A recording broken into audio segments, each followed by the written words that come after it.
l'homme en noir est la personne qui a commencé le trafic d'organes dans Squid Game, je t'explique tout. En effet, si l'homme en noir a rejoint la saison 2 en tant que joueur, on sait également qu'il est le frère de l'inspecteur de police, et au début de la deuxième saison, son frère et sa mère ont discuté de la façon dont In-Oh, l'homme en noir, avait été dévasté par la perte de sa femme, emportée par un cancer. C'est à peu près la même histoire qu'il a raconté à Ji-Hoon, et étant donné qu'il n'a pas pu avoir de foie, on suppose que sa motivation désormais est de pouvoir fournir des organes à ceux qui en ont besoin. Car oui, c'est pour ça qu'il est rentré dans les Squid Game, et même après avoir remporté les jeux, il n'a pas pu sauver sa femme.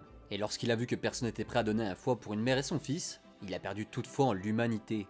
Et lorsqu'elle est morte, on suppose qu'il a subi ça comme un échec. Et tu sais, lors du jeu des 6 jambes, lorsqu'il se gifle et dit qu'il est inutile, on suppose que c'est sa réaction à l'époque. Et étant donné que maintenant il méprise toutes les personnes dans les jeux, il n'a juste aucun remords de prélever les organes de ceux qui sont pas encore décédés. Et dans sa tête, les joueurs pourraient faire du bien à l'humanité en sauvant des vies, car eux ne sont même pas dignes de la leur. Et oui, bien que la série essaie de nous faire croire qu'il n'est pas au courant de toute cette organisation, eh bien c'est forcément le cas vu toute la préparation qu'il faut, ainsi que la logistique. Et c'est pour ça que c'est lui-même qui a construit tout ça. Alors pour toi, le prélèvement d'organes est-il là pour faire le bien ou pour faire de l'argent? Et n'oublie pas de t'abonner.